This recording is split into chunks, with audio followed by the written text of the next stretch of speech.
اور پھر جو اوور آل انٹرنیشنل ریلیشن میں اس وقت اتار چڑھاؤ ہے، وہ ہر ملک اپنے زاویے اور اپنے سوچ اور اپنی پالیسی کے تناظر میں اس کو پیش کر رہا ہے. تو اوور آل میرا خیال ہے اچھا اجلاس ہے، اور یہاں پر جو تقاریر ہیں وہ ریفلیکٹ کر رہی ہیں ہر ملک کی اپنی پالیسی کے حوالے سے. اچھا یہ بتائیے گا کہ امریکہ کو یا یعنی along with American allies ان کو یہ جو پاک سعودی معاہدہ ہوا ہے اس پر کچھ کنسرن نہیں ہوں گے کہ بیک وقت ہم چین کے بھی بہت قریب ہیں اور پھر اب عرب ممالک کے بہت قریب ہیں، کوئی تقریباً 8,000 ارب کے قریب ڈالر سعودی خرچ کر رہے ہیں اپنے دفاع پر، اور اس کی سیکورٹی کو سب امریکہ دیکھ رہا تھا. تو ایک تاثر یہ نہیں جا رہا کہ کوئی بلاک بن رہا ہے اور ایران کے صدر کہتے ہیں کہ یہ بڑا اچھا ہے، انہوں نے خیر مقدم کیا ہے، تو اس کو امریکہ کس طرح دیکھے گا اس کو جو ہمارا دفاعی معاہدہ ہوا ہے؟ دیکھیے، بلاک بنانے کی خواہش تو ہو سکتی ہے اور شاید بن بھی جائے بعد میں، لیکن فوری طور پر مجھے اس کا بننا مشکل نظر آ رہا ہے، کیونکہ پاکستان اور سعودی عرب کے درمیان جو معاہدہ ہوا ہے اس کی بھی ڈیٹیلز مکمل طور پر کسی کو نہیں معلوم کہ اس میں ہے کیا. جب وہ سامنے آئیں گے تو اس کے بعد ہی، یعنی جس طرح بھی نیٹو کا ایگریمنٹ ہے، نیٹو بھی ایک بہت بڑا دفاعی معاہدہ ہے اور اس سے ایک ادارہ بنا، لیکن اس کی تمام جو ڈیٹیلز ہیں وہ ہر ایک کو معلوم ہے کہ آرٹیکل 5 ہے، ایک پر حملہ سب پر حملہ تصور کیا جائے گا وغیرہ وغیرہ. تو پاکستان اور سعودی عرب کا جو معاہدہ ہے اس میں ماں سوائے اس فیصلے کے کہ ایک ملک پر حملہ دوسرے پر بھی حملہ تصور کیا جائے گا، اس کے علاوہ اور کچھ معلوم نہیں ہے. تو اس لیے اس کی جو بلاک بننے کے امکانات ہیں ان کو رد تو نہیں کیا جا سکتا، لیکن فوری طور پر بنتا بھی نظر نہیں آ رہا ہے. جہاں تک امریکہ اور اہل مغرب کا تعلق ہے تو میرا نہیں خیال کہ پاکستان یا سعودی عرب امریکی مشورے کے بغیر کوئی بھی ایسا فیصلہ کرنے کی اہلیت فی الحال رکھتے ہیں. ان میں کہیں نہ کہیں امریکہ کی جو یعنی اپروول شامل ہے وہ اس میں شامل ہے، کیونکہ آپ دیکھیے کہ جب سے یہ معاہدہ ہوا ہے 17 ستمبر کو یہ معاہدہ ہوا تھا، یہ تقریباً 8 دن ہو گئے ہیں، ابھی تک امریکہ نے اس کے اوپر ایک مرتبہ بھی ریئیکٹ نہیں کیا، ایک مرتبہ بھی ایسا کوئی بیان سامنے نہیں آیا کہ جس میں وہ ریزرویشن شو کر رہے ہیں. تو no reaction is basically an approval. اس باقی جو ممالک ہیں اس خطے کے، اس میں اگر ان ایز جو خوف تھا کہ شاید آئے تو وہ ایران سے تھی، اور ایران نے بالکل کلیئر کر دیا کہ ہمیں کوئی مسئلہ نہیں ہے، اور ہم تو سمجھتے ہیں کہ اس قسم کا جو آپ نے بلاک کی بات کی تو وہ بلاک کی طرف ہی اشارہ کر رہے ہیں. اور پھر ایک اور ملک جس کو اس سے بہت زیادہ تکلیف ہو سکتی ہے وہ اسرائیل ہے، کیونکہ اب بنیادی طور پر اس معاہدے کے نتیجے میں ٹیکنیکلی اور یعنی اگر آپ کہیں کہ پاسبلی پاکستان جو ہے وہ اسرائیل کی سرحدوں تک پہنچ چکا ہے، یعنی پاکستان کی ٹیکنیکلی جو افواج ہیں وہ وہاں متعین کی جا سکتی ہیں، جس کا مطلب یہ ہوا کہ اسرائیل شاید اپنے آپ کو تھریٹنڈ فیل کرے. لیکن یاد رکھیے کہ یہ معاہدہ کوئی ایگریسو معاہدہ نہیں ہے، یہ دفاعی معاہدہ ہے. اگر پاکستان یا سعودی عرب پر کوئی حملہ کرتا ہے تو پھر یہ کک ان ہوگا، ادروائز اس کا باقی کسی چیز سے تعلق مجھے نظر نہیں آ رہا. تو آپ یہ کہہ رہے ہیں کہ یہ جو پاک سعودی معاہدہ ہوا ہے یہ سعودیوں نے یا پاکستانیوں نے امریکہ کو اعتماد میں کسی حد تک لے کر کیا ہوگا؟ بالکل، آئی ول بی ویری سرپرائز کہ امریکہ کو بغیر اعتماد کے انہوں نے کیا ہو. صرف یہ بتائیں کہ جو عرب ممالک کے سربراہان کی ملاقات ہوئی ہے ڈونلڈ ٹرمپ سے، جس میں ترکی کے صدر بھی ان کے ساتھ تھے اور شہباز شریف صاحب بھی اس وفد میں شامل تھے، اس کی کیا تفصیلات سامنے آئی ہیں؟ پوسٹ غزہ یا جنگ بندی کے بعد سیکیورٹی اور اس کا انفراسٹرکچر، یا سیکیورٹی نہیں ہوگی بلکہ انفراسٹرکچر ہی ہوگا، پیسے خرچ کریں اس کو تعمیر کریں، جو کہ ہم نے یہ ریکیج بنا دیا ہے؟ ایک یہاں پر مشاورت بھی یقیناً ہوئی ہوگی، کیونکہ تقریباً 90 منٹ کا اجلاس تھا، اور تھا بھی نہ 50 منٹ کا تھا، 50 منٹ کا اجلاس تھا اور کلوز ڈور تھا.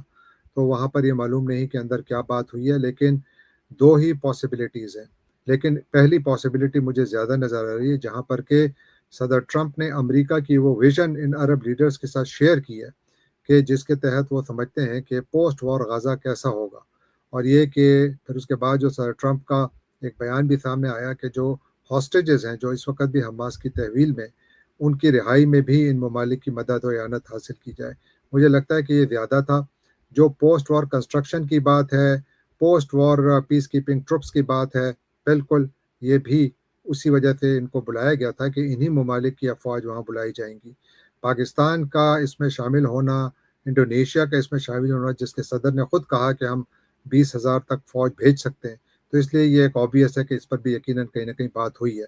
لیکن یہاں پر مشورہ کم، اور جو پوسٹ وار پلان ہے اس میں ان ممالک کے لیڈران کو کسی حد تک کانفیڈنس میں لیا گیا، اور یقیناً ان کا ان پٹ بھی کہیں نہ کہیں لیا جائے گا.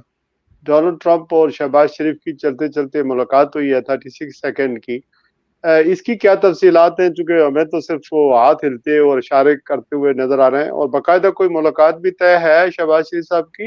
اور ساتھ میں اس کا بھی جواب دے دیجیے گا کہ کیا امریکہ کی طرف سے یا ڈونلڈ ٹرمپ کی طرف سے اسرائیل کو تسلیم کرنے کے لیے اس موقع پر بیفور جنگ بندی کوئی دباؤ ہے یا نہیں ہے؟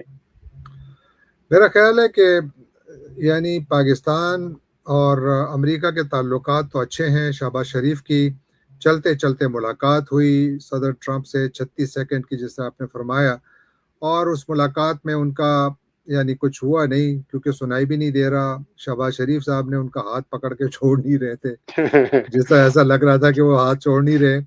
ہاں، اور یہ ایک امپریشن یہ ہے بھی جو بڑی میرا نہیں ہے. کامیابی ہے شہباز شریف صاحب کی ہاتھ ملانا سر. یہ تو اب once in life time. Pakistan جیسے ممالک کے لیڈران کے لیے یقیناً یہ بہت بڑا اعزاز ہے کہ وہ اسی کے لیے جیتے ہیں اور اسی کے لیے مرتے ہیں کہ ہماری تصویر کھنچ جائے، کہیں ویڈیو آ جائے. ملک کی بات چھوڑ دیں کہ اس کا نتیجہ کیا نکلے گا. تو اس حوالے سے آپ کی بات شاید درست ہے، لیکن میں اس کو اتنا زیادہ سگنیفیکنٹ نہیں سمجھتا.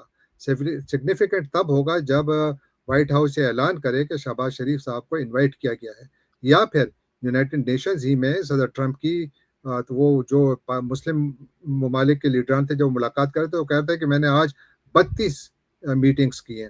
تو کیا ان 32 میں پاکستان نہیں شامل ہو سکتا تھا؟ ہو سکتا تھا، لیکن نہیں ہوا. کیوں نہیں ہوا؟ اس کی وجہ یہ ہے کہ پاکستان نے، مجھے لگتا ہے، جو آفر کرنا تھا شاید امریکہ کو مل گیا ہے، تو کچھ زیادہ بات کرنے کی ضرورت بھی نہ ہوگی. لیکن اسرائیل کو تسلیم کرنے کے حوالے سے یہ سوال تھا سر. اسرائیل کا تسلیم کرنے کا ڈائریکٹ لنکڈ ہے سعودی عرب کے ساتھ. اب تو دونوں کا معاہدہ ہے، جس دن سعودیہ کرے گا اس دن پاکستان بھی کر لے گا. یہ نہیں ہو سکتا کہ پہلے تم کرو تو پھر ہم کریں گے، پہلے پاکستان کو. مجھے یہ مشکل لگ رہا اچھا، ہے کیونکہ اس کا ریئیکشن پاکستان میں دونوں کا ایک ہی ہے. اچھا، آپ کے دوست علیم خان صاحب اور دیگر جو ہمارے دوست ہیں، یہ کشمیر کے حوالے سے وہاں بڑے مظاہرہ وغیرہ بھی انہوں نے 27 ستمبر کو رکھا ہے. تو کشمیر کے حوالے سے بھی جو ہمارا وفد اتنا بڑا گیا پاکستان کے، کوئی بات چیت وہاں ہوگی؟ میرا نہیں خیال. ہاں، تقریر میں اعلان کر سکتے ہیں، کیونکہ دیکھیے آپ کے پاس کشمیر کے حوالے سے کیا رپورٹ کرنے کو ہے؟ کچھ ہے؟ ایک طرف لداخ میں مظاہرے ہو رہے ہیں، دوسری طرف کشمیر میں 29 تاریخ کو پھر ایک بہت بڑا شٹر ڈاؤن سٹرائک کی کال ہے. تو رپورٹ کیا کریں گے آپ؟ صحیح. لداخ میں وہ علیحدہ اپنے لیے صوبہ بنانا چاہتے ہیں، ایک اسٹیٹ بنانا چاہتے ہیں، انڈین گورنمنٹ سے ڈیمانڈ کر رہے ہیں. پاکستان میں جو آزاد کشمیر کی لیڈرشپ ہے وہ پاکستانی گورنمنٹ سے کافی زیادہ ناراض نظر آتی ہے. وہ کہتے ہیں کہ انہوں نے اپنے وعدوں کو یعنی ان کا خیال نہیں رکھا. تو اس لیے وہاں پر بھی مسئلہ ہے. بات چیت پاکستان اور بھارت کے درمیان ہے کہاں کہ وہ رپورٹ کریں گے. ہاں، پاکستان جس چیز کو زیادہ ہائی لائٹ کر سکتا تھا وہ پاکستان کے پانی کی بندش ہے، کیونکہ اب تو پانی بھی بند ہو گیا، بات چیت بھی بند ہے، اور ہر طرف خوف خطرہ یہ ہے کہ نئی جنگ بھی شروع ہو سکتی ہے.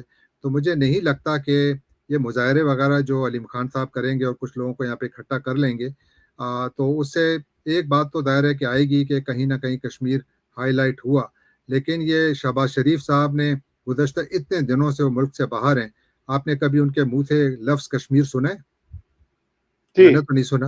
تو جب نہیں سنا تو اس سے آپ خود ہی اندازہ لگا لیں. یا جو ہمارے فیلڈ مارشل صاحب ہیں وہ بھی ہر طرف پھر رہے ہیں، ڈپلومیسی کر رہے ہیں، لیکن ظاہر ہے وہ ان کی عہدہ کی جو ان کی حیثیت ہے اس میں وہ پبلکلی کامنٹ نہیں کرتے، تو اس لیے ان کے بارے میں ہم کچھ نہیں کہہ سکتے. لیکن ہم شہباز شریف صاحب کے بارے میں تو کہہ سکتے ہیں، ہم اسحاق ڈار صاحب کے بارے میں تو کہہ سکتے ہیں. کیا آپ نے کوئی سبسٹینٹیو بیان دیکھا ہے؟ نہیں دیکھا. اس کی وجہ یہ ہے کہ وہ پرائیورٹی نہیں ہے. پانی کا مسئلہ یہ تو ابھی گرمی آنے دیں پھر پتہ لگے گا. اور ابھی تک اتنی میٹنگز ہو رہی ہیں، کہیں بھی یہ ہیڈ لائن نہیں بنی کہ پاکستان نے پانی کا مسئلہ اٹھایا ہے یا ورلڈ بینک کے لیڈران کے ساتھ ملے ہیں پرائم منسٹر. کچھ نہیں، ایسا کچھ بھی نہیں ہے.